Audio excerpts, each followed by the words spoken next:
Welcome back to Ether Hour, everybody. I am your host, Conrad Franz, joined as always by Dmitry Kalygin here with a huge episode. We are going to be discussing the fall of the USSR, the place of NATO in the collapse of that, some issues about Yugoslavia, and in general, just the late 20th century and the late communist era in Eastern Europe and how that is affecting what's going on right now in the world with NATO and, the enemies that they are facing off against and what we consider as the ongoing Third World War. But we are joined by a wonderful guest, and I hope Dmitry here can introduce him to us. Dmitry, how are you doing? Doing great, Conrad, and it is an absolute honor and a pleasure to have Dr. Marcus Papadopoulos on, a UK-based historian. Of course, he specializes in Russian Soviet history, as well as, of course, history related to the collapse and the dissolution of Yugoslavia, the USSR.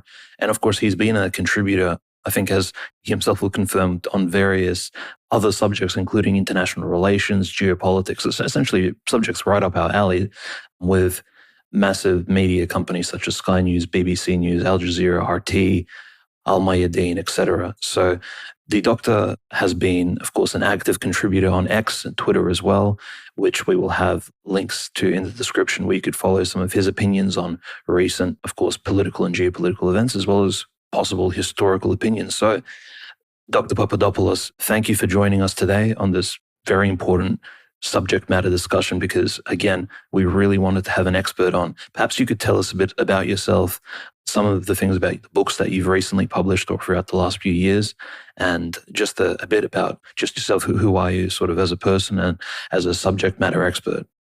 Well, first of all, I would like to express my gratitude to both of you for having invited me on to your show at a time of great censorship in the West, along with so-called hate crime laws, both of which aim to suppress free speech. I am always delighted and I am always grateful when outlets such as yours approach me and ask me to give an interview. So again, thank you ever so much for taking the time to contact me, and thank you ever so much again for having me on. So my name is Marcus Papadopoulos. I was born in Britain. I am of English, German, and Greek Cypriot extraction. A few months after I was born, I was baptized in the Church of England. And then at the age of 6, I was baptized in the Greek Orthodox Church. Whilst I am a Christian, it would be wrong of me to say I am religious, and it would be disrespectful to pious people for me to say I'm religious. And let me elaborate on that. If there was a suitable church adjacent to where I live, a church which is not political, then I would attend on a regular basis. Alas, there are no churches close to where I live which are not infected with politics, which are not infected with the cancerous ideology that is woke. So again, I am a Christian, but I cannot say I am pious, and I regret that. I hope one day my circumstances will change on that matter. As regards to my education, I graduated from London Guildhall University with an undergraduate degree in law and modern history. I then graduated from Royal Holloway, University of London, with a master's degree in modern history. And then also at Royal Holloway, I was awarded a PhD in Russian history. To date, I have written 2 books, the first of which was published in January of 2021, entitled Arise, Russia, The Return of Russia to World Politics. This book focuses on contemporary Russian foreign policy, though there are chapters, substantial chapters, which detail the dissolution, not collapse, dissolution of the Soviet Union. My second book was published in November of 2023 and is entitled Whitehall in Stalin's Russia, British Assessments of the Red Army, 1934 to 1945. Now, this book is based solely on primary source evidence, solely on archival research, principally British government files. This book argues that British assessments of the prowess of the Soviet armed forces between 1934 and 1945 played an important role in British strategic planning. Furthermore, the book argues that racial prejudice towards the Russian race, Russophobia, was embedded in Whitehall, principally amongst British military observers.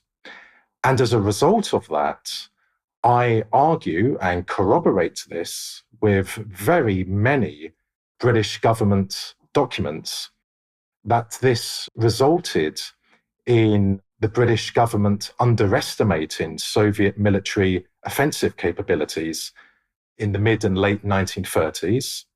It resulted in a belittling of Red Army achievements during the Great Patriotic War.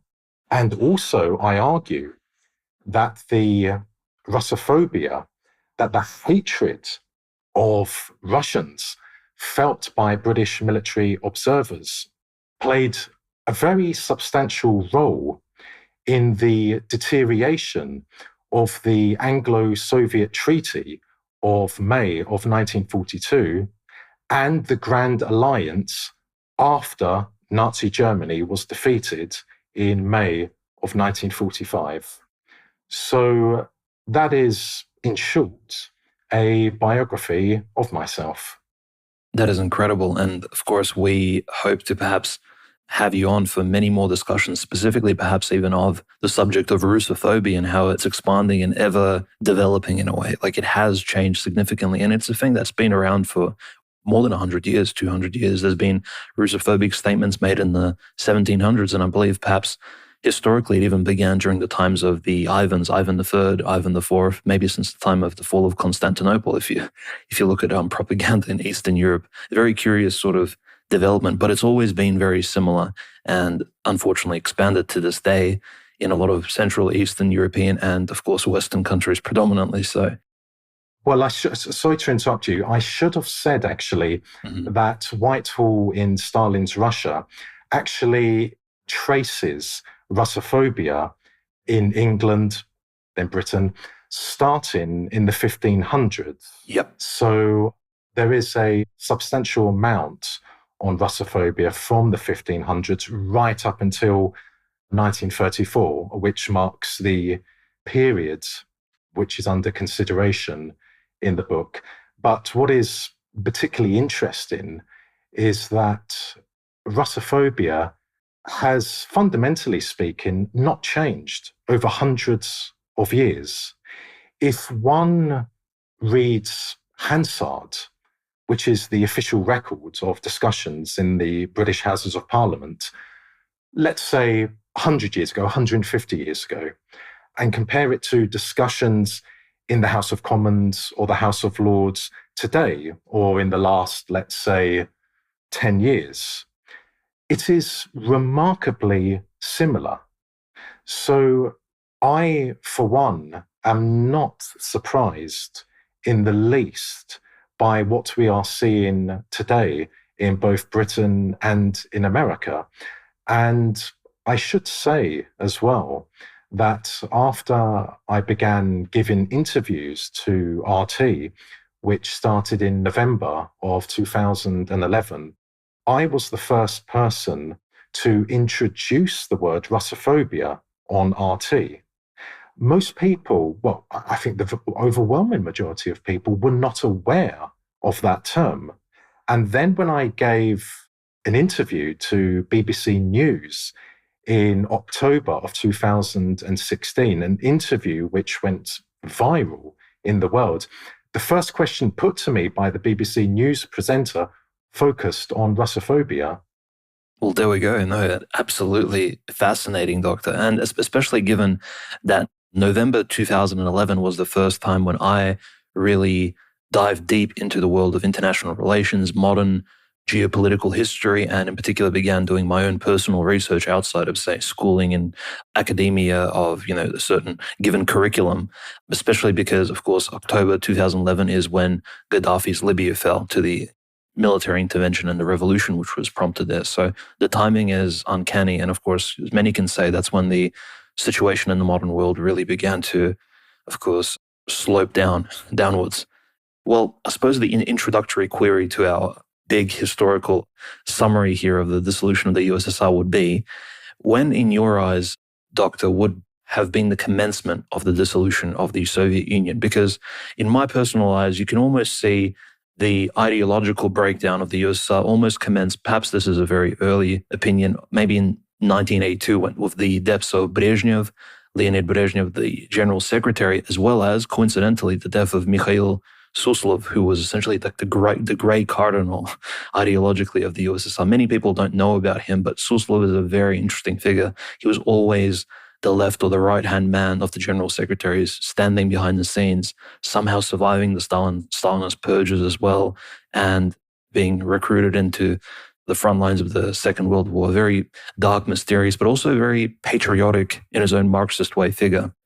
But other people, of course, openly state that the falling apart of the USSR, its dissolution, commenced with the coming to power of Mikhail Gorbachev, a young man in his 50s. By those standards, they call it the gerontocratia, because so many old people were ruling the USSR for literally decades at that time. In March of 1985, and of course the Chernobyl disaster, the pulling out of Afghanistan in 1986, and some people even just blame the perestroika reforms, which Gorbachev then enacted over his late 1980s period of secretariat. So in your particular opinion, Doctor, when should someone, or when would the dissolution of the USSR, when did it kick into gear over your analysis of history, especially this particular period? When do you think we should kind of take the commencing hour from an event? This is a very intriguing question. I personally would cite the year of 1985, when Mikhail Gorbachev became General Secretary of the Communist Party of the Soviet Union and thereby leader of the USSR. The first thing to say is this: the dissolution of the Soviet Union was not inevitable. The dissolution of the Soviet Union could have been avoided. Firstly, there were only two parts of the Soviet Union which never wanted to be a part of the Union. And those were the Baltic states of Estonia, Latvia, and Lithuania, and the westernmost part of Ukraine, historically known as Eastern Galicia. So the oblasts, the regions of Lvov, Ternopil, Ivano-Frankivsk, Volyn, and Rivne. Again, only two parts of the Soviet Union never wanted to be a part of the Union. Secondly, yes, by the time Gorbachev came to power, there were serious problems in the Soviet Union, principally economic problems, in that the Soviet economy had stagnated. The Soviet economy was suffering very seriously from a lack of efficiency, a lack of efficient productivity. However, as I said, that did not mean the Soviet Union's dissolution was inevitable. Many countries, for example, in the Western world, encounter grave economic problems, including America and Britain. But the difference is that in America and in Britain, there were politicians of a very high caliber. And I am talking many years ago. The politicians in the two aforementioned countries today are of an appalling standard. But many years ago, there were exceptional politicians in both Britain and America. In the Soviet Union, that was not the case by the time Mikhail Gorbachev came to power. As you mentioned earlier, the members of the Politburo, the members of the Central Committee, which essentially was the leadership of the Soviet Union, were very, very old. Young blood had not been coming through. So that is essentially why Gorbachev came to power, because he stood out from the rest. Here you had a young man, relatively young man in his 50s, offering hope, offering a new approach to remedying the problems, the economic problems in the Soviet Union. If I go back a few years to November of 1982, when Leonid Brezhnev died and was succeeded by Yuri Andropov, who had been the chairman of the KGB for many years, I have long believed that if Andropov had been in better health, because it was only just a few months after he came to power, he fell seriously ill.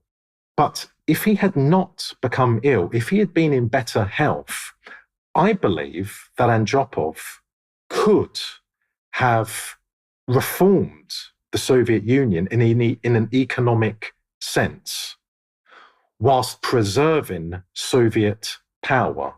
Andropov was a fascinating man. He truly was a Puritan. He led a puritanical existence. He was a teetotaler. He literally could not understand why men cheat on their wives. He literally could not understand why people were susceptible to bribes. And I'm talking about at home, at a high level in the Communist Party of the Soviet Union. Andropov was a disciplinarian. He understood that reform was necessary, changes were necessary, but that this must not be at the expense of Soviet power, at the expense of the Communist Party of the Soviet Union. But anyway, he was not in good health. He died. He was succeeded in early 1984 by Konstantin Chernenko. Again, Chernenko was in very poor health, and he simply did not have leadership skills, in short, especially leadership skills to lead, suitable to lead the Soviet Union, a superpower, which had the largest armed forces and the largest nuclear arsenal in the world. So Gorbachev comes to power in early 1985. Gorbachev, like Chernenko, was not suitable to be leader. First of all, his command of the Russian language was woeful. Why? Because his schooling was interrupted by the German campaign to take Stalingrad. Gorbachev was from Stavropol, and the Germans occupied that part of the Soviet Union in the late summer of 1942, as I said, during their drive on Stalingrad and the oil fields of the Caucasus. So his schooling was seriously disrupted, and his command of the Russian language never recovered from that. So Gorbachev introduced two policies: perestroika, economic reconstruction, and glasnost, political openness. Well, straight away, the first word, perestroika, it was not the appropriate word to use, because Gorbachev argued the economic system isn't working. Well, if a system isn't working, why would you reconstruct it? He should have used a different word, a word which meant construction, construct something new. Secondly, the fatal mistake which Gorbachev made was introducing perestroika and glasnost simultaneously. Because what it meant was this. He openly said, our economic system is not working. And at the same time, he said to the Soviet public, in the context of glasnost, you can say whatever you want about our system. Now, that was a lethal cocktail, and that seriously undermined the existence of the Soviet Union. What he should have done was remedied the economic problems plaguing the Soviet Union. And once that is achieved, then he should have introduced glasnost. But you don't do that at the same time, because then people start questioning the whole basis of the existence of the ruling party, the Communist Party. Furthermore, Gorbachev lacked ruthlessness.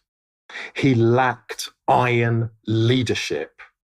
Now, to a lot of people in the Western world, that sounds commendable, but it's not. Especially when we're talking about a country such as Russia or Soviet Union as it was then.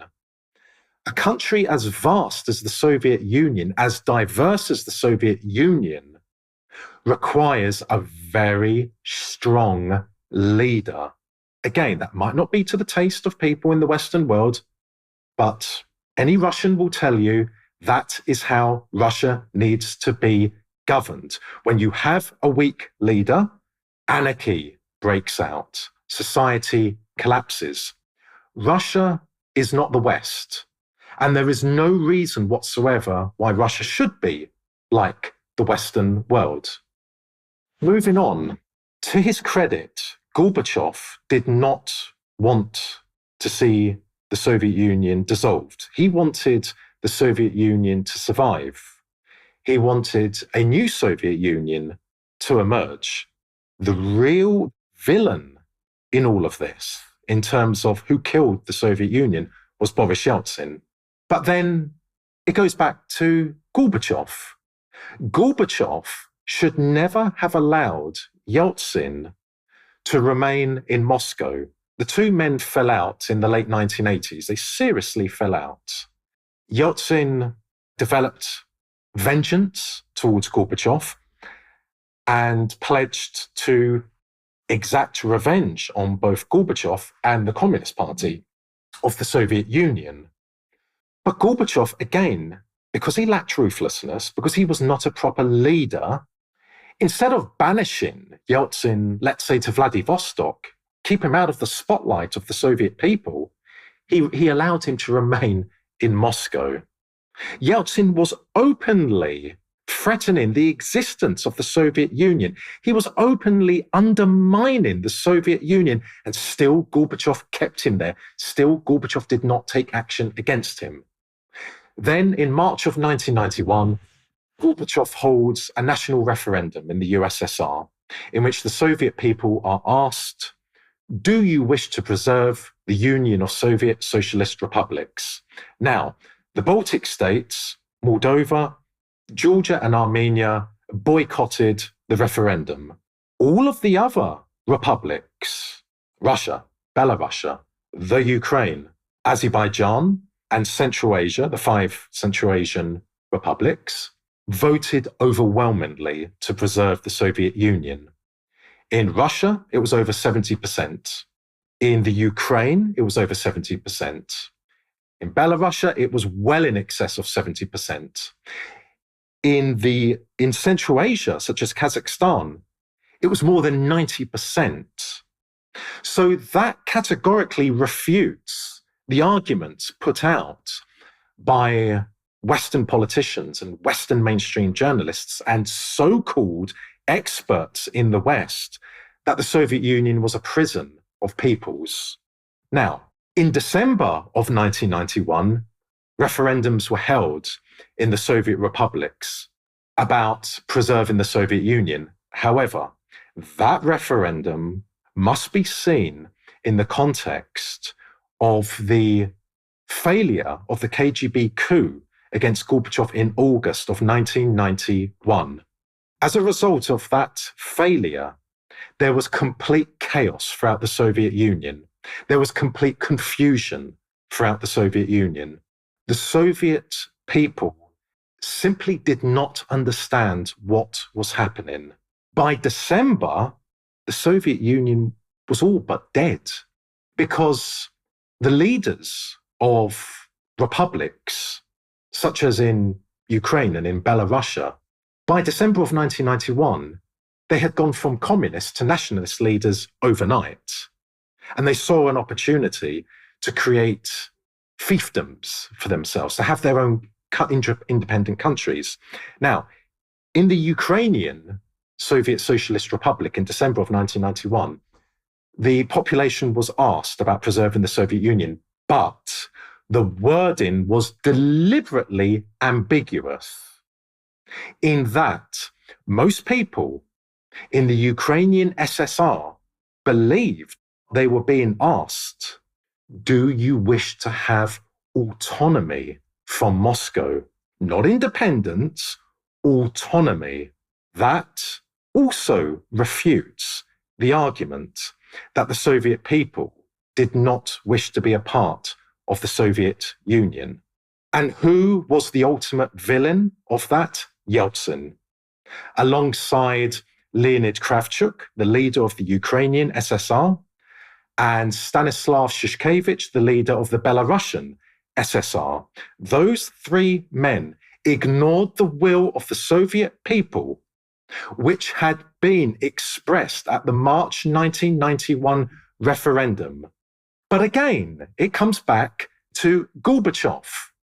Gorbachev should have acted upon the mandate which he received at the March 1991 referendum. Those leaders, such as Yeltsin, should have been arrested. Martial law should have been introduced throughout the country. The Soviet people voted. 76% of the Soviet population voted to preserve the USSR. And therefore, if there are politicians which are still trying to bring down the country, then they should have been arrested. But Gorbachev, being the useless, inept leader that he was, did not take any action against the likes of Yeltsin, Kravchuk, and Shushkevich. So in December of 1991, the Soviet Union is dissolved.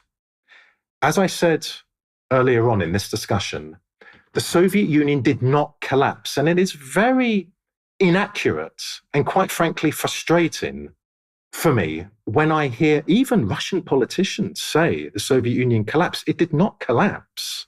The Russian Empire collapsed, the Ottoman Empire collapsed, the Habsburg Empire collapsed, but the Soviet Union was dissolved, and dissolved by three politicians, three treacherous politicians.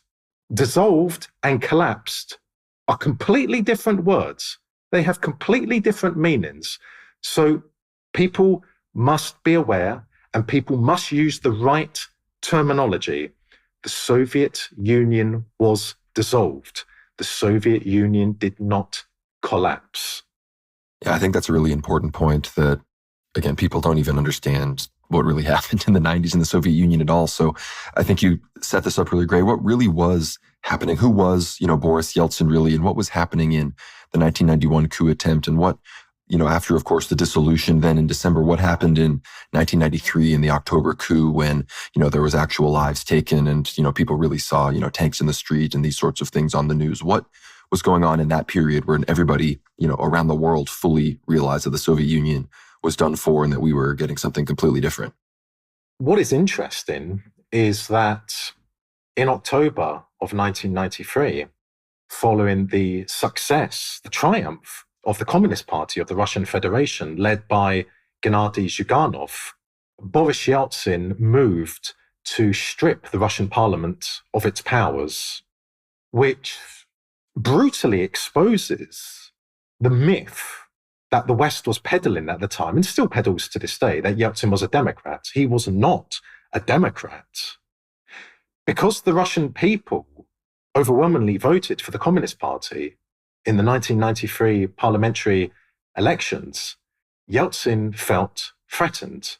So he moved to strip the Russian parliament of its powers and to give himself those powers.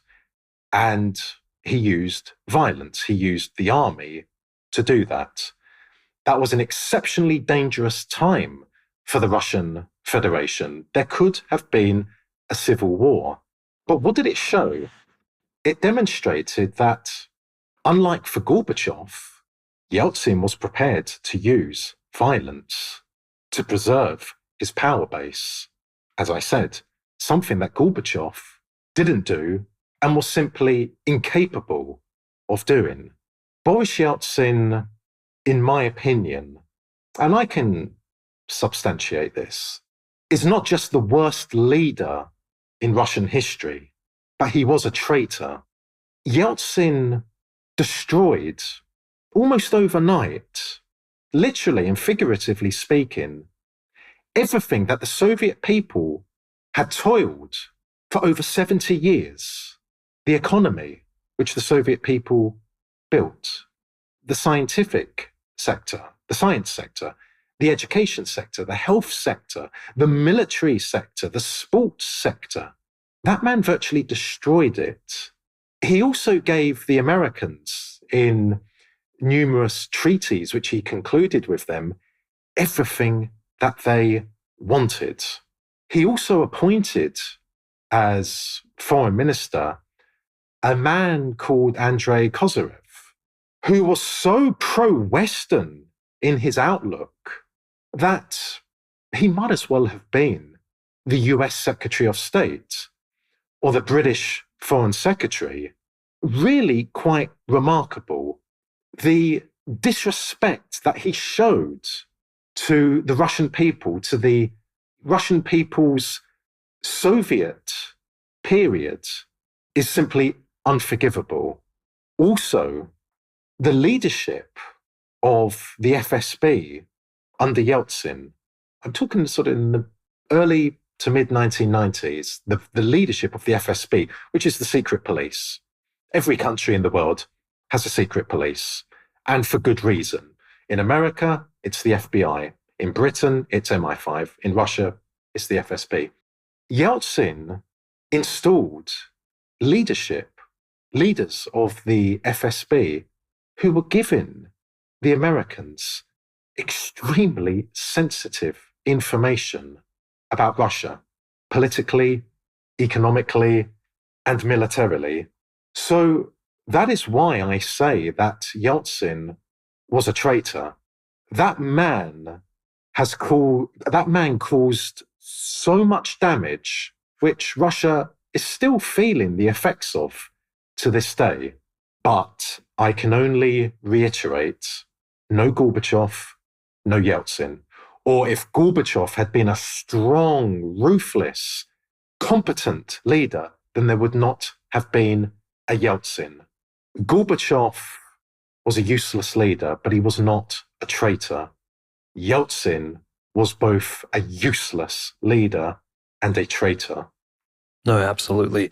And it's a real shame that even amongst Russian liberals today in the Russian Federation and in certain parts of the CIS countries, Yeltsin is still seen as a certain positive figure that tried to transform society and turn it into, I guess, a better place, which I think is quite deceptive because he did so, again, as you stated, with such losses that any other country any other country which has a certain patriotic vision of its history would deem him exactly that, a traitor, somebody, a subversive figure who essentially almost could be seen as an international agent of sorts. And on the subject of international agency and what exactly took place in terms of foreign policy, well, we have, of course, the events of the very interesting Afghanistan war, which took place just before the dissolving and the betrayal of the Soviet Union. And it's very important to note, of course, that the Afghanistan war could in many ways be compared to perhaps the Russian assistance in the Syrian campaign today. There's many analogies that can be made, especially given the, as many people can probably view in Rambo 3, which came out in 1988, where Sylvester Stallone plays Rambo and he supports the Mujahideen against the evil Soviet army in Afghanistan, which of course later turned into, of course, various organizations such as Al-Qaeda, Taliban, etc. And that's a direct analogy to what's happening today in Syria and many other places in the Middle East, essentially proxy war led by Western countries, primarily, of course, unfortunately, the deep state of the inside of the United States, as well as its NATO allies. But I suppose the question would be, Doctor, in particular, in relation to the figures of President Ronald Reagan, which many in America today uphold as probably one of the greatest presidents of the 20th century. He was the president between 1981 and 1989. Many say he was like the Donald Trump of the era, charismatic. They claim he had all kinds of political leverage in ways, but he was a very good actor, to say the least. And they claim that, well, it's because of his actions, his particular opinions, and his strong stances on foreign policy. This is why the so-called, as they say, collapse of the USSR took place. And they also pair Ronald Reagan with, of course, the other figure who perhaps is seen in a more positive light, that is Pope John Paul II, who was the Pope of the Roman Catholic Church for a very lengthy period. And he was also the first, you can say, Slavic Polish Pope. And he was the leader of the Catholic Church between 1978 and 2005. And these two particular figures, their opposition to communist Marxism, as well as the USSR, and they're sort of pointing out of various criticisms of how the USSR sort of came about and what it developed into. Essentially, some people kind of laud these two figures as the heroes of the dissolution. But in many ways, would that be the correct opinion? Or perhaps would historians, maybe the more accurate way would be to view them as simply reacting to the traitorous and subversive events happening within the USSR and simply saying the right things at the right time, or adjusting their foreign policies, or in the case of the Vatican, sort of its religious diplomacy, right? As we know, you mentioned Western Ukraine, which has a heavy, heavy presence of the Uniate Orthodox Church. We did cover the Uniate Eastern Catholic Rite, which we covered in one of our previous episodes. I believe almost a year ago now, we covered the history of how the Union of Brest came about. Very interesting period. So definitely, guys, go check that out. But how would you view Ronald Reagan, Pope John Paul II, and maybe even the war in Afghanistan?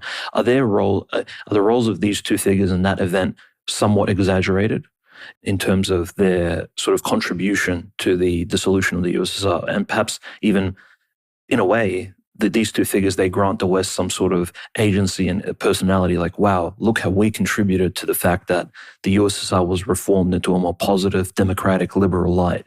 Maybe I feel like this is a tactic of Western PR and perhaps even neoliberal propaganda in some ways.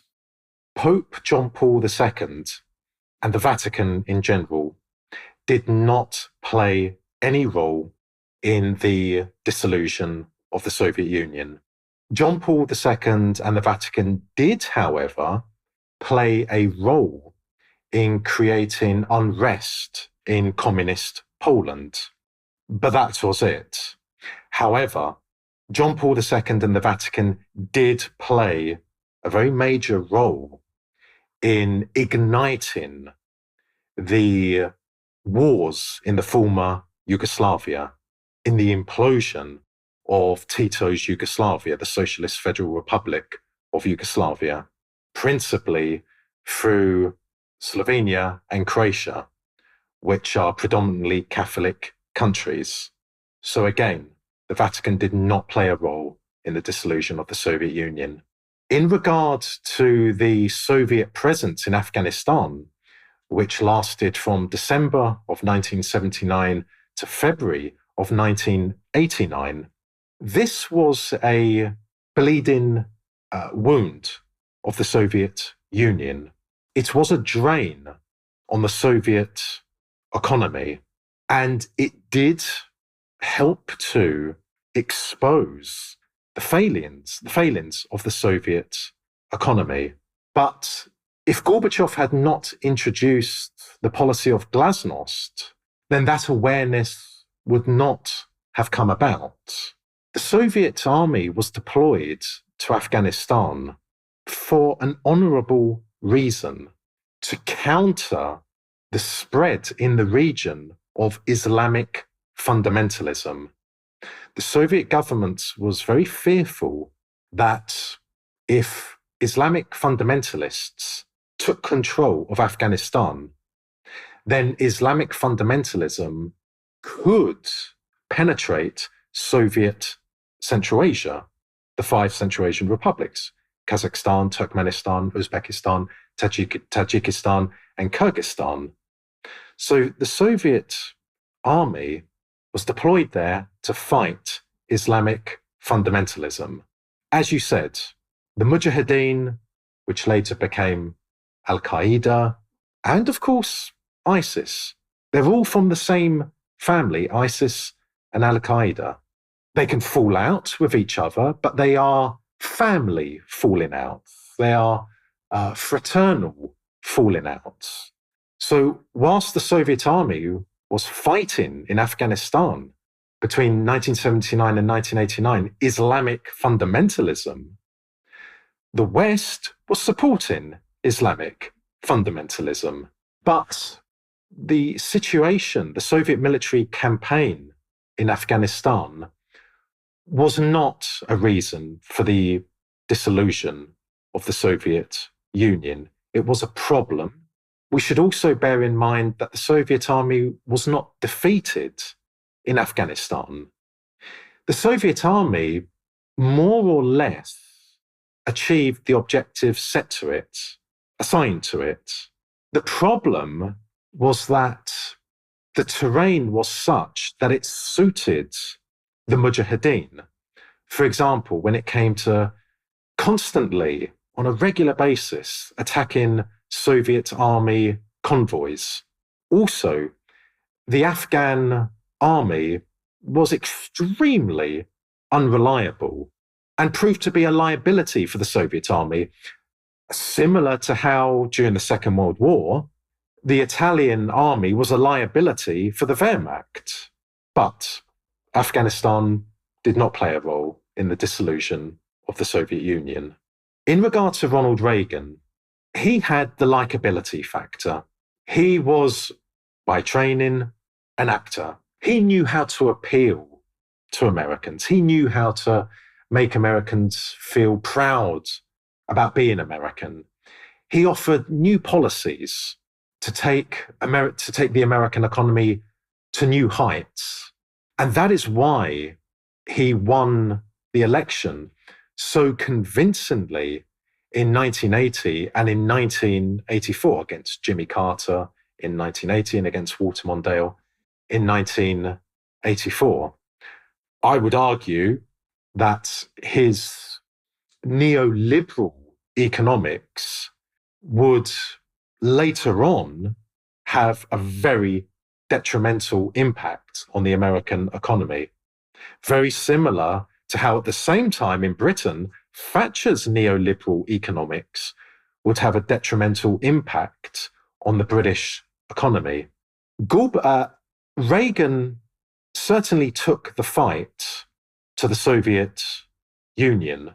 He instigated a new arms race between America and the Soviet Union, an arms race which the Soviet Union in the early mid-1980s simply could not afford to enter into because the economy was encountering very major problems.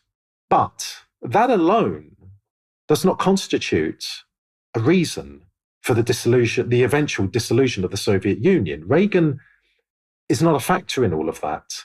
The factor comes down to this, as I said earlier: poor, incompetent, inept, useless, woeful leadership in the Soviet government. If Andropov, as I said, had been in good health, then undoubtedly he would have met the challenge from Reagan head on. But he was a very ill man.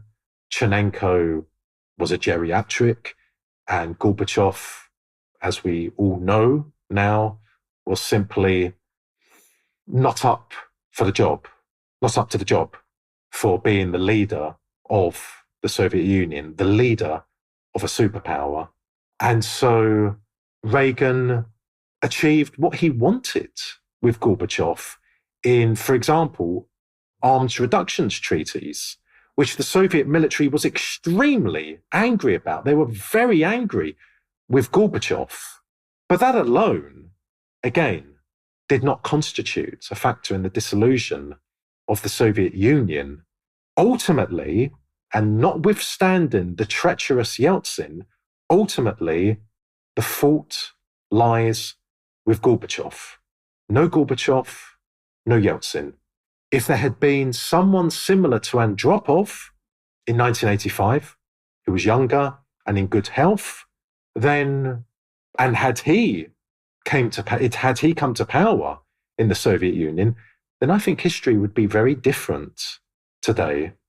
Ultimately, because of Gorbachev, the war in Ukraine is in existence.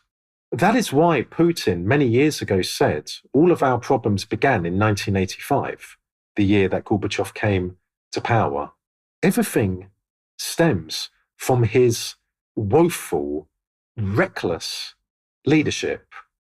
I want to make this point very, very clear. It is very tempting to assign all the blame to Yeltsin because he was a traitor, because he set out to kill the USSR. That is all true. But again, I repeat my earlier contention. Yeltsin would not have figured in Soviet politics, in Soviet society, if there had been a strong leader in charge of the country. So that is why, ultimately speaking, all of the hardships endured by the Russian people and all of the other peoples of the Soviet Union, such as the Ukrainians and the Belarusians, throughout the 1990s and even today, are the responsibility of Gorbachev. I think you make a very good case for that, and I think the audience is going to thank you for this deep analysis on this. But to move into sort of the 21st century and how a lot of this affects us today, I want to use as a segue at the very beginning of what you just said. You talked about Yugoslavia and the collapse of Tito's Yugoslavia, and ultimately, I believe one of the main fallouts of the collapse of the Soviet Union we are witnessing today is the aimlessness of NATO, and how ultimately NATO and pushed and pushed and pushed for the war we're seeing in Ukraine right now. And in many ways, NATO kind of adopted the posture that it needed to then do what it's doing right now in Ukraine and support this proxy war by directly assaulting the Slavs and the Serbs in former Yugoslavia. So I would love to hear your perspective on that. And then in general, just what the 21st century after that looked like for NATO without the Soviet Union in place. The year 1991 was a pivotal one in international relations.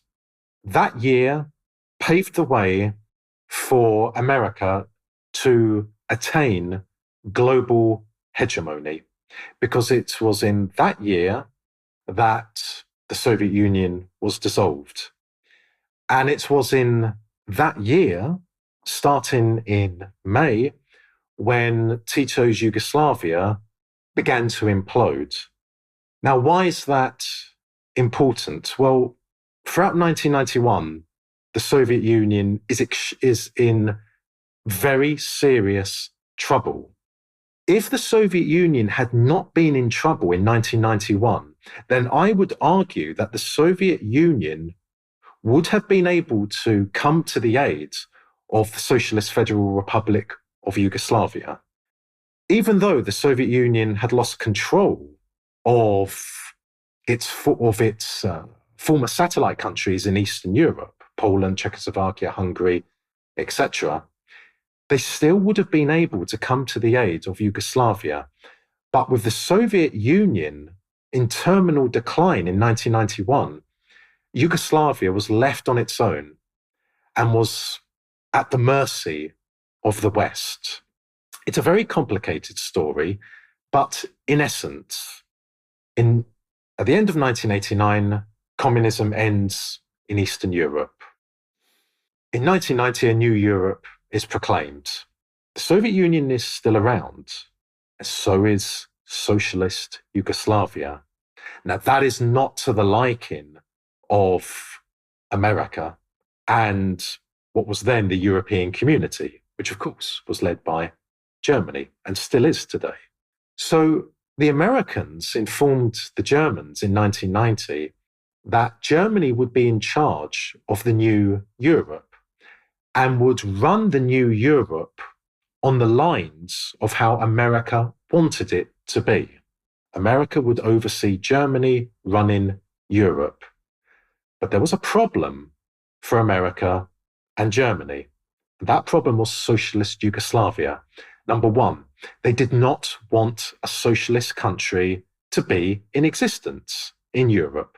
And secondly, a country which, whilst it had problematic relations during the Cold War with the Soviet Union, could improve its relationship with the Soviet Union, which would have meant that the Soviet Union could have become the predominant outside force in socialist Yugoslavia.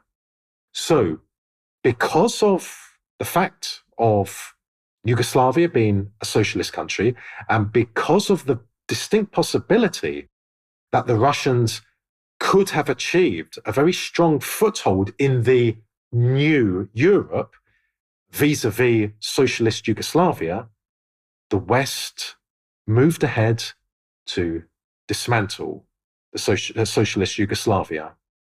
First of all, in 1991, by encouraging both Slovenian and Croatian secessionism. And once secessionists came to power in both Slovenia and Croatia and declared their countries independent, then the West recognized the independence of those countries, which was a blatant violation of the sanctity of internationally recognized borders. The Socialist Federal Republic of Yugoslavia's borders was internationally recognized. So the West had no legal basis to have recognized the independence of both Slovenia and Croatia, but they did. And then in the spring of 1992, the West, principally the Americans, encouraged Bosnian Muslims to declare Bosnia independent. Now, what I should have said is that on the back of the West being concerned that the Soviet Union could attain a foothold in Yugoslavia is the Serbian factor. The West was very well aware at that time in 1990 that the Serbs constituted the largest religious group in Yugoslavia. And let me explain why I say that. We often hear in the context of the Bosnian Civil War that there were three ethnic groups. No, there weren't. There were three religious groups. Serbs, who are Orthodox. Bosnian Muslims, who are overwhelmingly Serbs, whose ancestors converted to Islam during the Ottoman period, either to avoid paying the non-Muslim tax, which was established by the Ottomans, or out of fear. And in regard to the Croats, many of them are Serbs who converted to Catholicism. Anyhow, the Serbs were the largest religious group in socialist Yugoslavia. And the West understood that the Serbs and the Russians are historic allies and friends, indeed brothers. They're both Slavs and they are both adherents of the Orthodox faith. So they believed that socialist Yugoslavia could open the door to the Soviet Union because of the same political and economic system, socialism, in both countries, and also because of those historic ties between Serbs and Russians. So the West ignited the wars in the former Yugoslavia. First of all, in Slovenia, it didn't last long, but nonetheless, they ignited the war there. Then the war in Croatia, and then the war in Bosnia.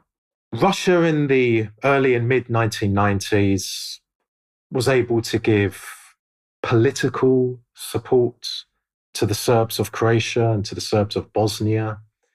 They were able to provide support to the Serbs at the United Nations, at the United Nations Security Council.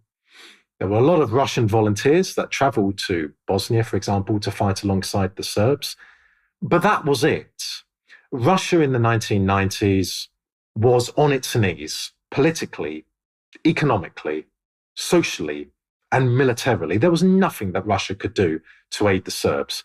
So it was inevitable that the groups whom the West were supporting, the Croats and the Bosnian Muslims, would win. One way or another, they would win. Then, of course, peace is signed in Bosnia in 1996, and the former Yugoslavia, apart from Serbia and Montenegro, which formed the Federal Republic of Yugoslavia, which was established in early of 1992, apart from the Federal Republic of Yugoslavia, the rest of the old Yugoslavia, the rest of Tito's Yugoslavia, has become colonized by the West. So the West is intent on colonizing what remains of the old socialist Yugoslavia, which of course is the Federal Republic of Yugoslavia, Serbia and Montenegro. How do they do that? They turn to Albanian terrorists, to Albanian organized crime syndicates, the so-called Kosovo Liberation Army. And they actively start helping them at the end of 1997, going into 1998, to instigate a military uprising against Belgrade in Kosovo and Metohija. And let it be known that the proper and historic name, the proper, accurate and historic name of Kosovo is Kosovo and Metohija, a medieval Serbian region. Anyhow, the so-called Kosovo Liberation Army, which is an Albanian terrorist organization, Albanian organized crime syndicate, specializing in human trafficking, gun trafficking, drug trafficking, and organ trafficking, as Europe, including Britain, knows only too well about today, began carrying out terrorist attacks in Kosovo and Metohija against Yugoslav security forces, the army and the police, against Yugoslav civil servants, for example, in Pristina, including ethnic Albanians who were Yugoslav civil servants. So the West, in 1998, going into 1999, announces to the world that the Serbs are, again, committing genocide. This time, the victims are ethnic Albanians. It was a lie. It was proved to be a lie.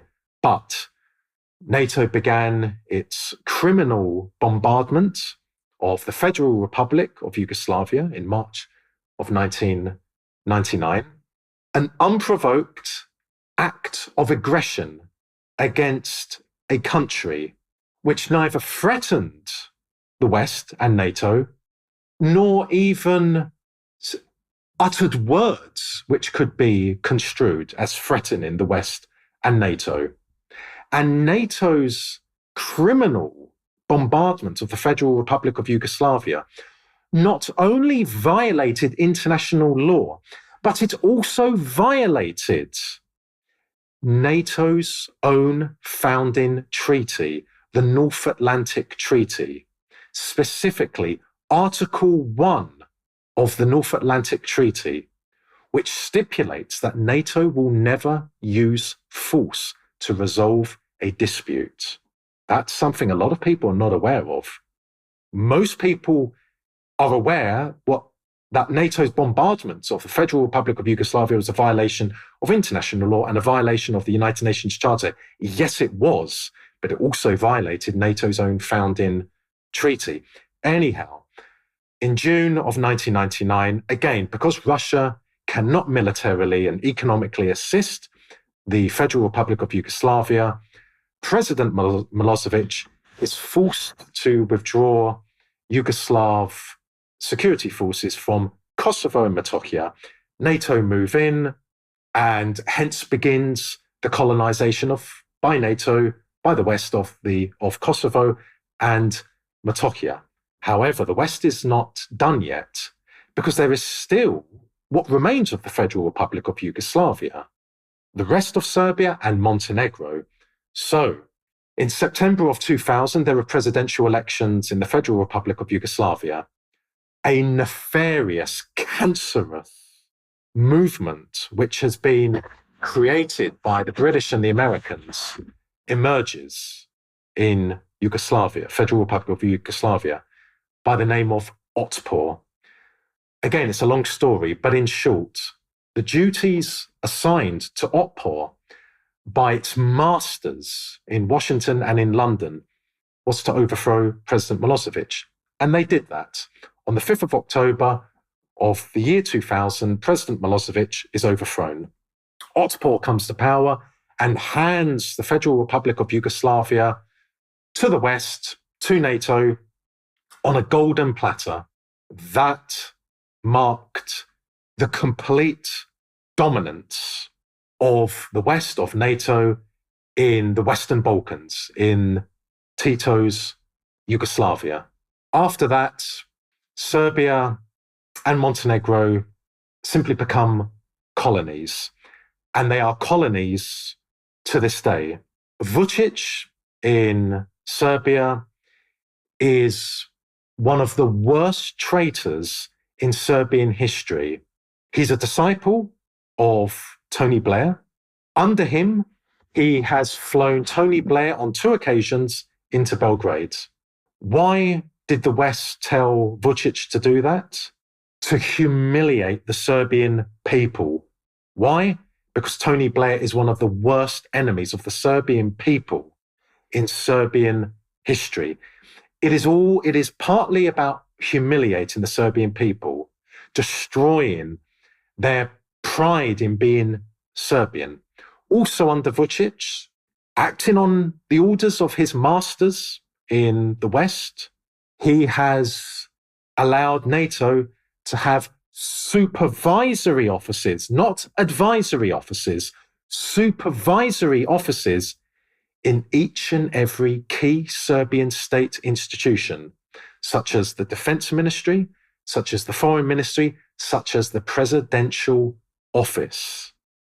So the Western Balkans is completely under the control of the West today. It is a horrific situation for the Serbian people. In Serbia, in Bosnia, what remains of them in Croatia, what remains of them in Kosovo and Metohija, and in Montenegro. Because in regard to Montenegro, whilst not every Serb is Montenegrin, every Montenegrin is a Serb. Mm-hmm. There is no such thing as a Montenegrin ethnic identity. And I've been to Montenegro, and I can assure people that, the 2006 referendum, that was nonsense. They were bringing in Albanians to vote in that election, and that was just it was falsified. Yes, they did, but it was also falsified. That was a falsified result. As you said, you have been there. Anyone who goes there, you talk to the people, and they're very fearful because of the power that Juganovic still exerts in Montenegro. But they will all say, well, we are Serbs. We're Serbian Orthodox. We're Serbs. There's no such thing as a ethnic Montenegrin identity. Half of the entire country of Montenegro mobilized in 2020 against Juganovic and against the bill that would have stripped the Orthodox Church there of its properties. And people need to realize how important of a movement that was in the region, and for, I think, everything we're going to witness right now. Montenegro, again, in the world of Orthodoxy, even very small country, but Metropolitan Amfilohie there, he literally, God allowed him to live through that protest movement to the end of that political reality, and then he immediately, reposed and, did his job. So we're grateful to him. I know, Dimitri, you have a question. I'm sorry to interrupt.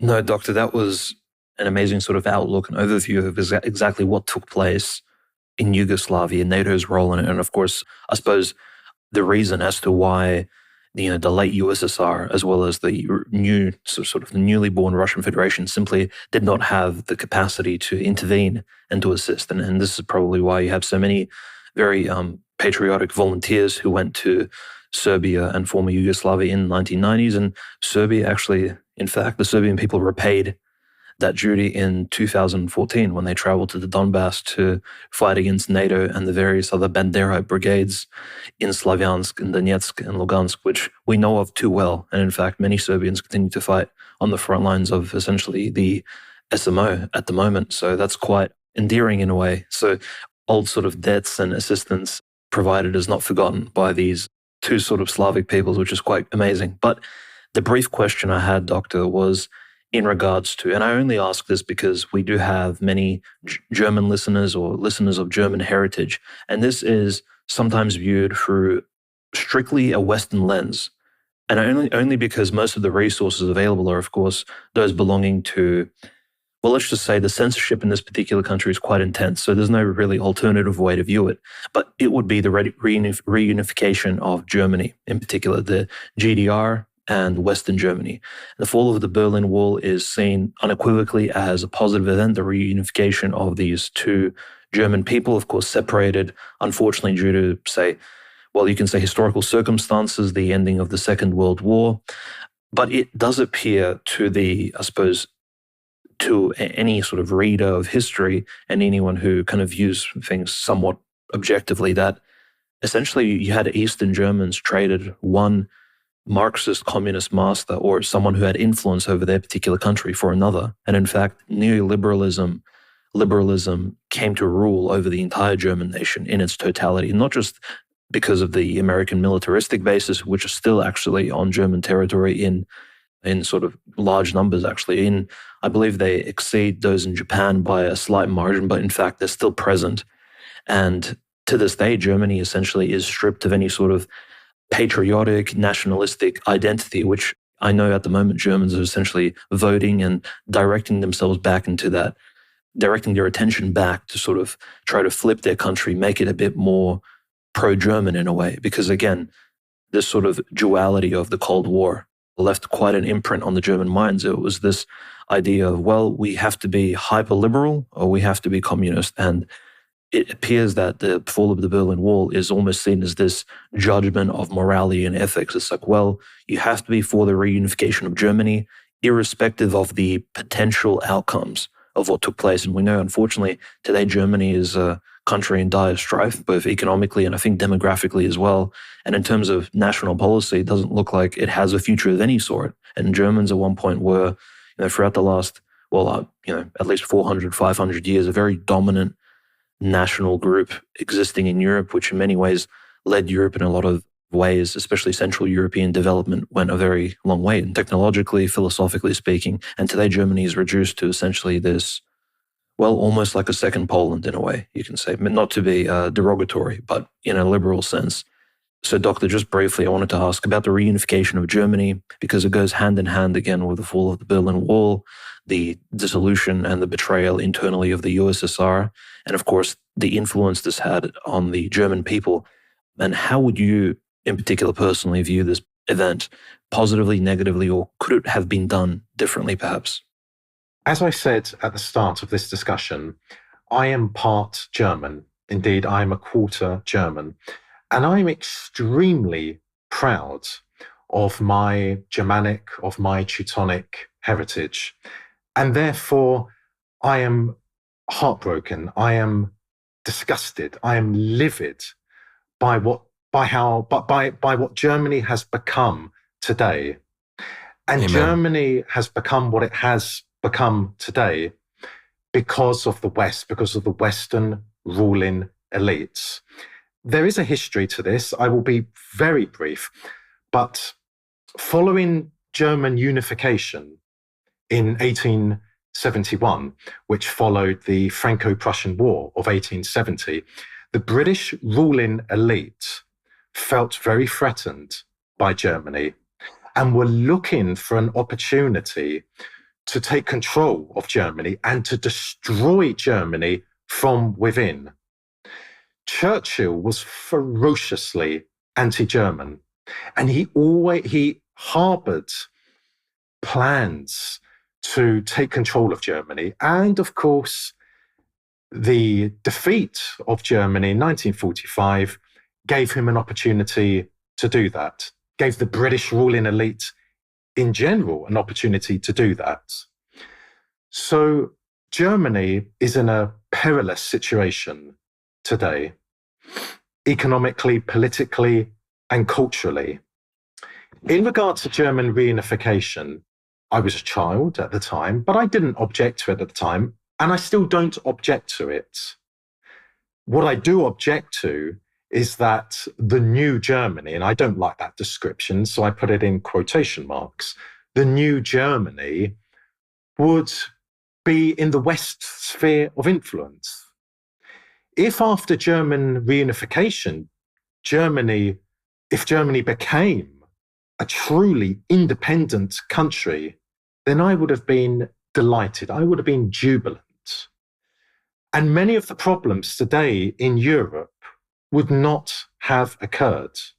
But the West became dominant in the new Germany. Communism had come to an end in the old eastern part. So it was inevitable that the West would take complete control of Germany. And I want to say this as well, that Soviet communism in East Germany, in the rest of the Eastern Bloc, in the Soviet Union, had outstanding features and horrific features. It is wrong to say that Soviet communism was catastrophic. No, it wasn't. As I said, there were outstanding features, for example, such as education, health, transport, welfare, science, military achievements. But there were horrific features to it, such as complete suppression of free speech and suppression of religion. Though, again, it should be known, the only religion under Stalin from 1941 all the way to the end of the Soviet Union, the only religion which was permitted was Christianity.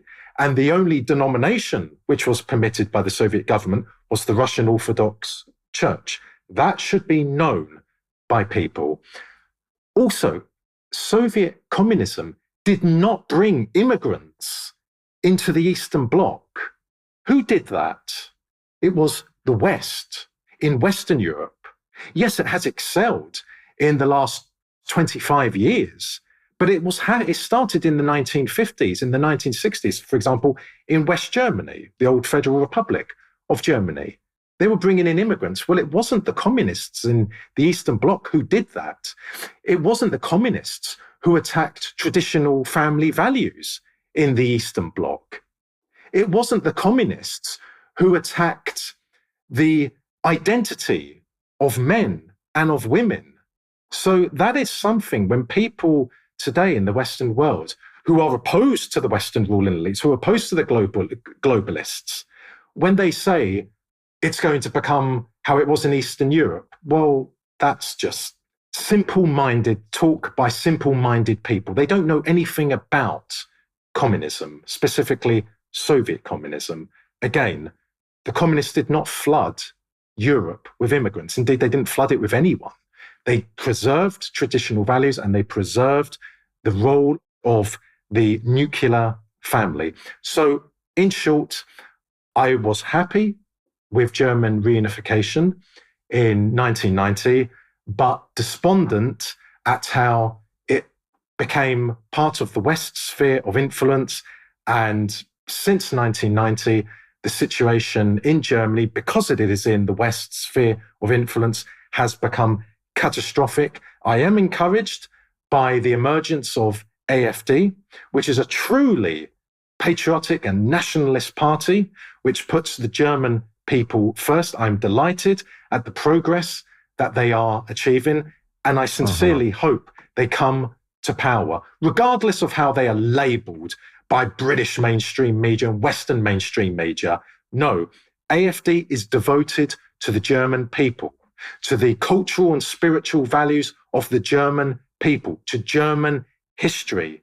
Unlike for the British ruling elite, who is an enemy of the British people.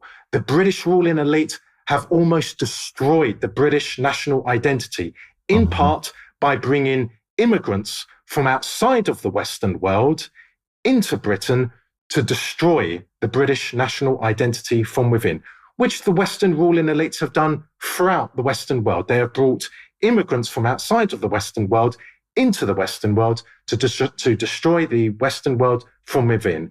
It is deliberate. It is systematic. It is orchestrated. It is all by design.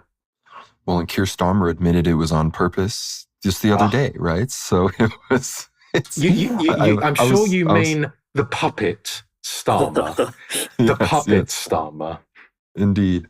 There was a lot of great points made there, Dr. Papadopoulos, but I really want to hammer home this one thing that you made. And again, people know on the show that we're no fans of communism, but the point we still make is that what you see in the former Soviet nations is not this rotten to the core, debased system that was adopted in the West. Both, they didn't replace their people with immigrants, and they weren't able to fundamentally deracinate the people like they have in Germany and in France and in England and in many parts of the United States here, unfortunately, and very much so the rest of the Anglosphere, Canada, Australia, New Zealand. I don't even want to get into how much those people have embraced the neoliberal agenda. But I think what you say about Germany and the AfD is so true. And the point about the communist bloc preserving that kind of latent, what I consider just an old world perspective, for lack of a broader term, is seen in the AfD electoral map. You see the entirety of the former Western Germany.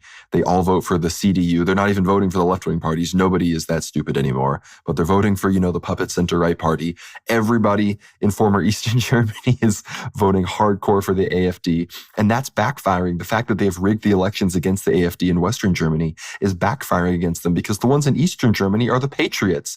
That's where Bjorn Höcke and all of the the hardcore German patriots are, and they're the ones that are becoming the state leaders and the actual party leaders that are in power, as opposed to the more moderate factions that exist in the AfD in the West. So it's, in many ways, the fact that the AfD is, as you mentioned, a very impressive patriotic nationalist party, much more so than parties like the Sweden Democrats or Giorgia Meloni in Italy. These are, I think, they're the real deal. And that's why they are facing so much resistance from, like you mentioned, the British media and their own people. I mean, they're trying, not their own people rather, but the neoliberal elites that are attempting to control the Bundestag.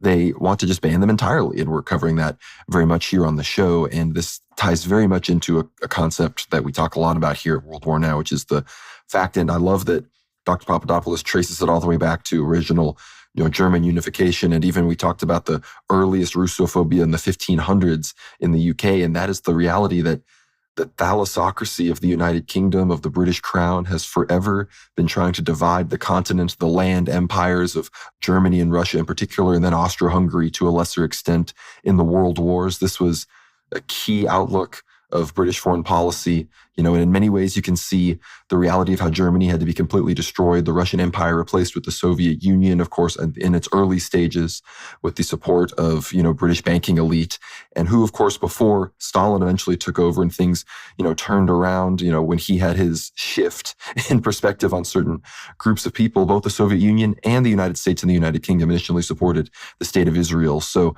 we see how with that, the bipolar system was set up with the destruction of any other continental power in Europe, the United Kingdom and the UK and the US, the empire that the unipolar system that we know today in the post-war world order was able to, fully ascend in the way that we understand now, with the, the destruction of what used to be a powerful, German and Austro-Hungarian empire that, if they had decided to side with Russia or whatever power had, also been empowered on the continent, it would have been a very big threat to the elites in the United Kingdom. So I think that's very relevant here. But I want to ask you something that this may seem a bit out of left field, but it will lead into something that I think you have enough knowledge on all of the regions we discuss on the show to make not necessarily a prediction, but a bit of your perspective on what may come in the future regarding even very recent conflicts that have erupted in the Middle East and in Eastern Europe.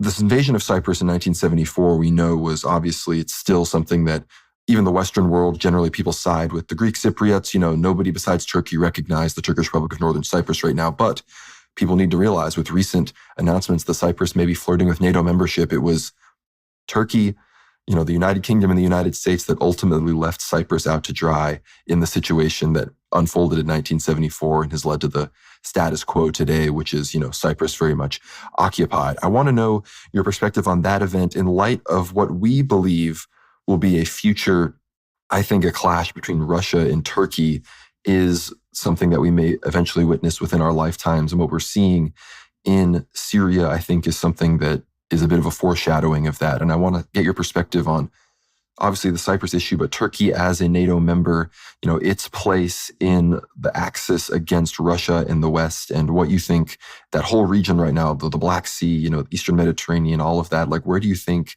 we are going when it comes to NATO versus Russia and, I guess, the axis of resistance as it has come to be known? I will start by saying this. The British ruling elite is the most criminal, the most violent, the most murderous, the most sadistic, the most devious, and the most intelligent ruling elite in history. At the heart of the British ruling elite is the monarchy, the aristocracy, the banking elite, the financial elite, and the media barons. Stalin had a pathological distrust and dislike of the British. He would often say, when the British say one thing, they mean the other. So if the British say one thing, think the opposite, because that is what they actually mean. During a meeting he had in his office in the Kremlin with Anthony Eden, the then British Foreign Secretary, he took Eden to a map of the world on his wall, and Stalin pointed to Britain. And he looked at Eden and asked, why is it so much in the world stems from this little island? So Stalin, who is the greatest, in my opinion, the greatest Russian leader ever, Stalin understood that the heart of all of the problems in the world originate from the British ruling elite. In regard to Cyprus, that's a very complicated matter. Essentially, Britain and America and Turkey orchestrated the Turkish invasion of Cyprus in 1974. There were two phases to the Turkish invasion. There was Attila I, which is in July of 74, and there was Attila II in August of 74. The reason why the British and the Americans orchestrated this with Turkey was to ensure that Cyprus would be divided, and divided permanently, which would mean that any Greek Cypriot aspirations for unity with Greece, ethicists, would receive a deadly blow. Also, a divided Cyprus would mean that the West's position in the island would become all the stronger, almost impenetrable. So that is why we see Cyprus divided to this very day, over 50 years on. You have the free part, which is administered by the Cypriot government, and you have the occupied part in the north, which is administered effectively by Turkey. Cyprus is under the control of foreign powers. It's a NATO island. Indeed, Gromyko, the Soviet foreign minister, again, I believe the greatest foreign minister Russia has ever had, he was traveling from the Soviet Union to a conference in the 1970s, and his plane was flying over Cyprus, and he looked out and he said to himself, he could see the outline of Cyprus, and he said to himself, Cyprus is a NATO island. And he claimed in his memoirs, Gromyko claimed in his memoirs, that Henry Kissinger, the then American Secretary of State, informed him that America wanted to see Cyprus divided. And shortly after Gromyko's trip to the conference, Turkey invaded. You ask about the situation between Russia and Turkey.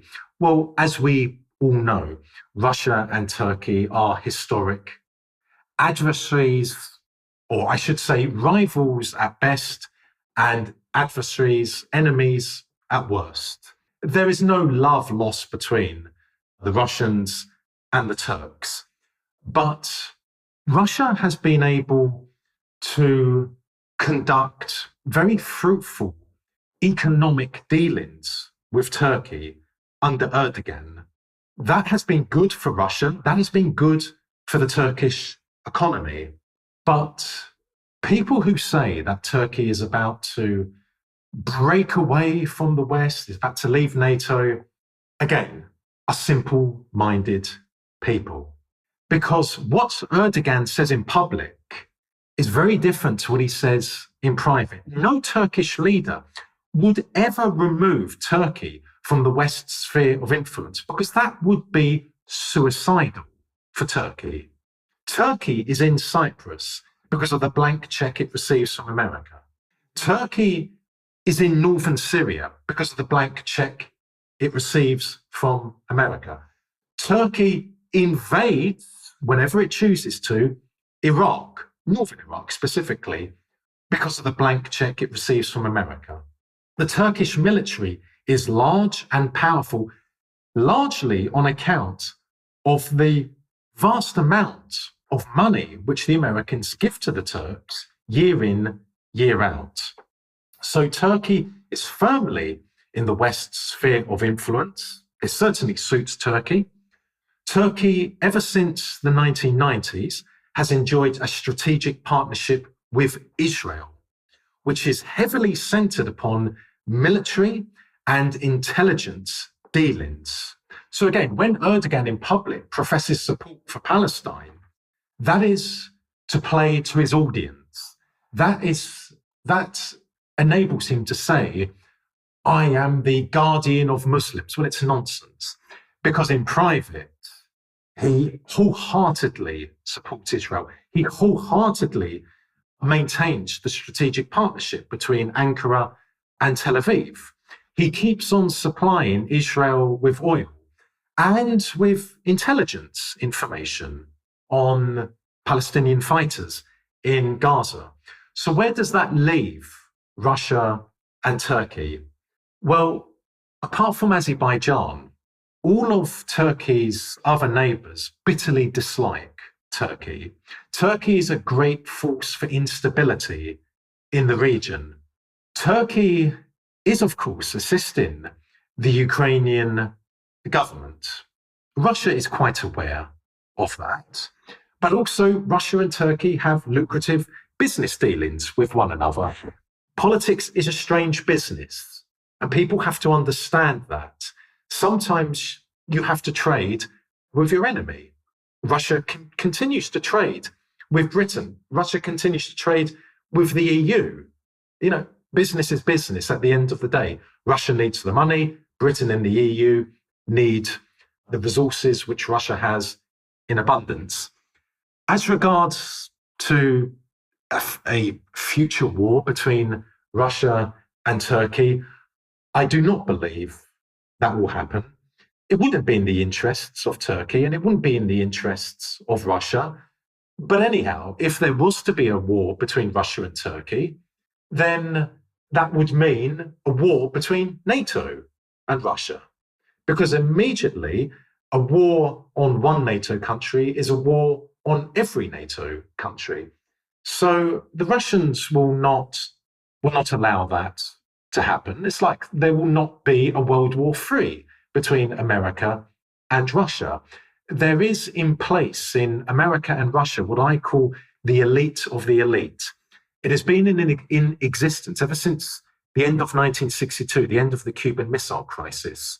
The elite of the elite in America and Russia talk to each other every day of the week, month in, month out, year in, year out. Their responsibilities to ensure that there is never a war between themselves, because a war between themselves would mean the destruction of both America and Russia and the rest of the world. And that will not happen. These people you will not see on television. You will never know their names. They are not sitting in the Russian parliament or the American parliament. No, it's not Biden, it's not Putin. These are people you will never know who they are. And they are heroes for mankind because, as I said, they preserve peace between Russia and America. Again, a war between Russia and Turkey is unlikely. They know how to manage relations between themselves. There was great tension during the Cold War between Turkey and the Soviet Union, but still, war did not break out between the two. Again, that would have meant ultimately a war between America and Russia, had it. And the same applies today. Turkey does very well in its economic dealings with Russia, and Russia does very well in its economic dealings with Turkey. As regards Syria, well, it was only in 2019 when the Russians had to send a very stern message to the Turks that they will take any action necessary to ensure that the Turkish military and Turkish-backed Islamist groups such as Al-Qaeda and ISIS do not threaten Syria. So back in 2019, the Russians launched a brutal military onslaught against Turkish forces in northwestern Syria, which resulted in the deaths of hundreds of Turkish soldiers. A lot of people are not aware of that, but that is what happened. And yet, the fruitful, beneficial, lucrative trade dealings between the two remained intact. Again, politics is a strange business. So for those reasons, I do not believe there will be a war between Russia and Turkey. I completely agree with that. In the light of the current reality, especially with Erdogan, I know that he would not be provoking any of this. However, I might disagree in some capacity insofar as when he does fall and when I do believe the Kemalists take power after him, I don't think he will succeed in having a succession plan in place. I think the situation is going to change dramatically. And those listeners, they know why we think that. As of course, we have other episodes about that. But that was some very good analysis. I love the Cyprus information. I wish we had a billion more hours. I mean, we'll have to just have you on to do a whole episode about the 1974 invasion and discuss all of that, because I know we have other people lined up to talk about that. It's something I want to get multiple perspectives on because it's something I find so interesting. But yeah, thank you for that. But I think, I know Dimitri has a question as well, but the point you made about the historic, conflict, the civilizational conflict between Russia and Turkey is very important. And you make the point that in the 20th century, the Soviet Union and Turkey, Turkey was the sort of southern flank of NATO against the Soviet Union. And in many ways, it still is for Russia. On the Black Sea in particular, we know that while Turkey claims neutrality, they are, covertly and, if you pay attention, overtly supporting the Ukrainians. And initially, of course, it was Turkish drones that initially turned certain battles in the favor of the Ukrainians. And we know that in many ways, Erdogan reiterates deeply that he still feels that Crimea is Ukrainian and that he wants autonomy and freedom for the Tatars there. And again, we know there are not that many Tatars still even living in Crimea. So it is very much a pretext for Turkish influence in the region. So thank you again for your comments on that, Dimitri. I know you might have some final questions here for Dr. Papadopoulos. No, it's been a wonderful discussion, Doctor. And just any closing comments on the dissolution of the USSR, and perhaps maybe some recommendations of books on the subject in the English language, because perhaps books that you yourself at one point have read and have found to be sort of the cornerstone for knowledge on this particular topic, which some of our listeners may want to look into if perhaps they want more of an insight into this subject. Because in many ways, the modern world is formed by essentially what took place in the 1980s and 90s, and this hegemony of the United States, a unipolar world, which geopolitical analysts and historians sort of call, unfortunately, the situation today. And as we sort of see an emergence of multipolarity, still the influence of the United States and NATO, and of course all those Western-aligned liberal countries kind of reign supreme until, of course, some future events take place. So if you have any books, Doctor, that you can recommend, and perhaps after that, we'll just briefly make some concluding remarks and perhaps give you a moment to mention some of your social media and where people could follow you. In regard to the dissolution of the Soviet Union, it was not a disaster, it was a catastrophe. First and foremost, it was a catastrophe for the peoples of the Soviet Union, be it Russians, Belarusians, Ukrainians, though Russians, Belarusians, and Ukrainians are one people, East Slavs. But anyhow, for Kazakhs, for Armenians, for Georgians, it was a catastrophe. It resulted in them becoming overnight impoverished. It resulted in them overnight becoming victims of appalling acts, appalling levels of crime. One of the achievements of Soviet communism was virtually no crime in the Soviet Union or in the Eastern Bloc, which was quite remarkable. That all changed after the dissolution of the Soviet Union. So first and foremost, the victims were the Soviet people.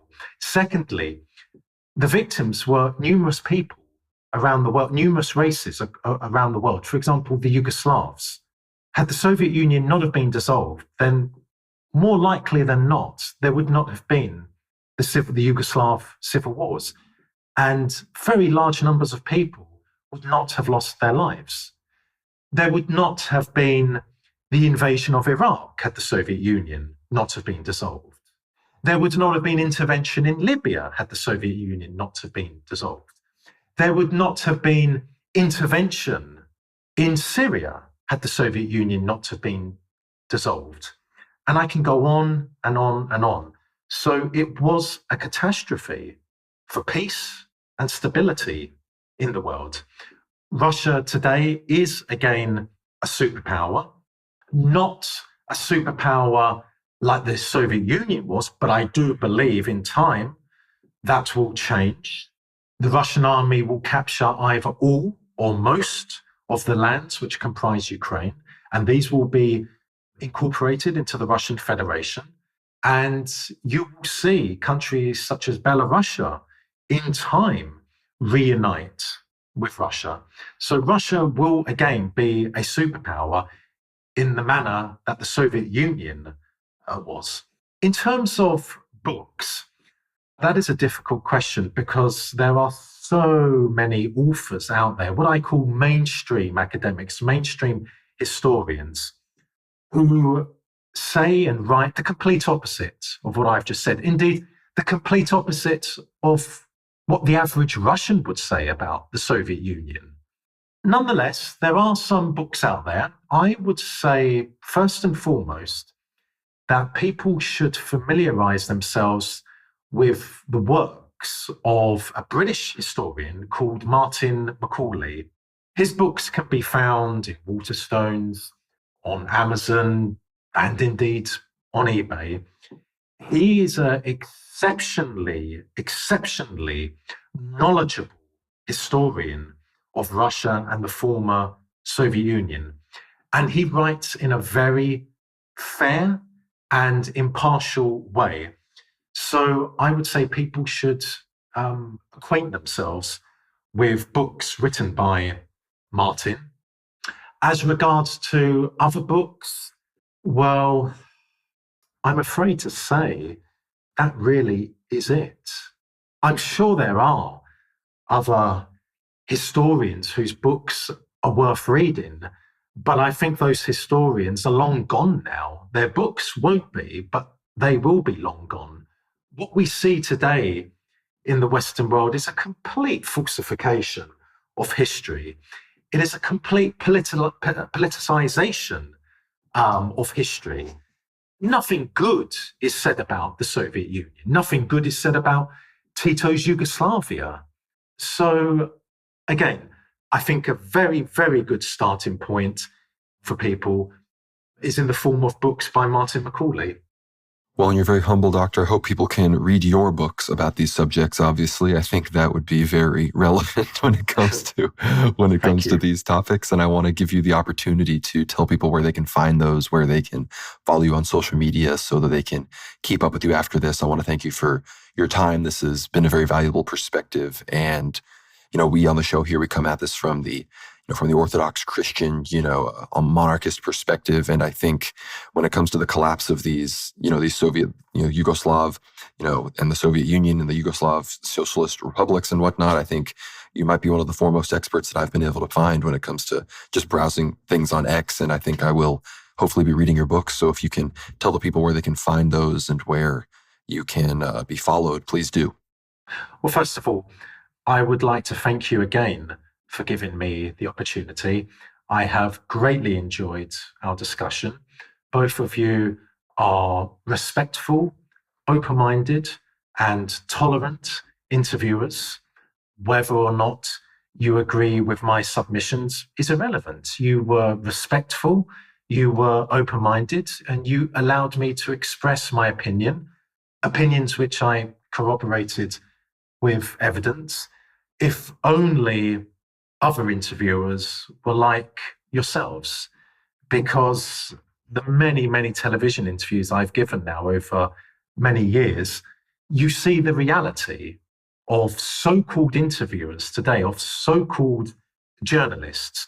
They, for example, I gave an interview on Sky News a few years ago, and I was interrupted after about 15 seconds because the interviewer didn't like what I was saying. Well, the golden rule in journalism is impartiality. A journalist never expresses his or her views.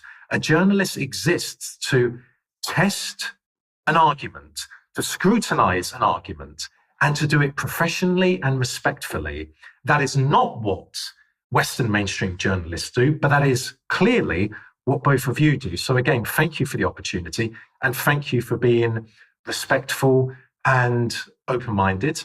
As regards to where people can find me, I am on Facebook, I am on X, I am on Getter, and I am on Gab. I am also on YouTube, Odyssey, and Rumble.